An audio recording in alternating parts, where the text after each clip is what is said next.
अस्सलाम वालेकुम दोस्तों फाइनली आज डायन ड्रामे का नेक्स्ट एपिसोड नशर होने जा रहा है, जो कि काफ़ी ज़्यादा इंटरेस्टिंग होने वाला है। जिसमें आप सब लोग देखेंगे कि यहाँ पर ज़किया की लाश लाई जाती है।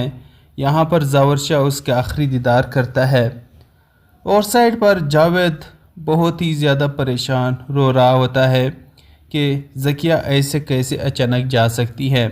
यहाँ पर जावेद को अपनी बीवी की मौत का बहुत ही ज़्यादा दुख होता है, क्योंकि वो सोचता है कि ज़किया ही थी जिसकी वजह से मैं जी रहा था।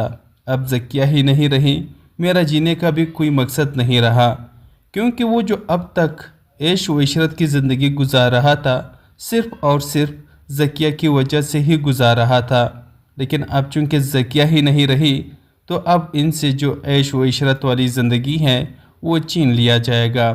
यानी जावेद ने तो बहुत सारे बुरे काम माजी में किए हैं। कई बार जावर शाह ने उसे इस घर को छोड़ने का कह दिया था, लेकिन फिर जावेद अपनी बीवी ज़किया का वास्ता देकर के जावर शाह अपनी बहन के लिए जावेद को छोड़ देता। लेकिन अब चूँकि ज़किया ही नहीं रही, अब यहाँ पर जावेद जावर शाह को किसका वास्ता देगा, क्योंकि जावर शाह का अब ज़किया नाम का कोई बहन ही नहीं रही, यानी वाजिद के साथ इनका कोई ताल्लुक़ ही नहीं रहा।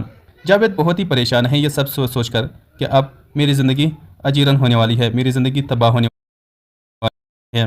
लेकिन खैर वो फ़िलहाल सुधर तो जाता है। मीशा और डॉक्टर नवीद उसे फ़िलहाल छुटकारा दे देते हैं, छूट दे देते हैं कि चलो उनको अपनी क्यों का एहसास होने लगा और ये अब ठीक हो गया है और अब इनकी अगली बारी है। यहाँ पर आमिर और फौजिया जो कि अभी तक वही के वही है, यानी वही कुत्ते की दुम की तरह है जो कि कभी सीधे नहीं हो रहे। तो अब यहाँ पर डॉक्टर नवीद और मीशा प्लानिंग करते हैं कि अब इन दोनों को जावर शाह की ज़िंदगी से निकालने का वक्त आ गया है। तो ये दोनों प्लानिंग करते हैं। फिर यहाँ पर फौजिया को मीशा इतना डराती है जिस तरह से ज़किया को इन लोगों ने डराया था। अब इन्हीं डर और खौफ की वजह से फौजिया भी ये घर छोड़ करके भागने पर मजबूर हो जाएगी। आमिर को भी इतना ज़्यादा डराएगी कि आमिर भी मजबूर होकर के ये घर छोड़ करके चला जाएगा। तो फिर अब रही सिर्फ एक शबाब ही। तो अब शबाब के लिए ये लोग प्लानिंग बनाएंगे कि शबाब को ये लोग कैसे इस घर से निकालें। तो यहाँ पर वो बहुत ही ज़्यादा प्लानिंग बनाते हैं, लेकिन फिर वो उस प्लानिंग में नाकाम हो जाते हैं, क्योंकि आखिरकार मीशा का राज यहाँ पर पाश होने वाला है। क्योंकि जब ये लोग यहाँ पर शबाब को जावर शाह की ज़िंदगी से निकालने की कोशिश करेंगे तो मीशा का राज पाश हो जाएगा। तो तब तक जावर शाह को तो मीशा से मोहब्बत हो चुकी होगी, लेकिन मीशा की इस हरकत पर जावर शाह बहुत ही ज़्यादा खपा होगा। मीशा से नफरत करने पर मजबूर होगा और उसे ये बताएगा कि तुम निहाल होके यहाँ पर मेरे साथ ये गेम खेलती आ रही थी और मेरी बहनों के साथ तुमने क्या किया, जावेद और आमिर के साथ क्या किया। तो यहाँ पर फिर मीशा ही इन सब की तमाम तरकाली करतूतें सबके सामने रख देगी कि आप जिसे अपने बहनें समझ रहे हैं, जिसे आप अपने बहनें कहते हैं, बहनोई कहते हैं, असल में उसके मकासद क्या थे और वो क्या करना चाहते थे।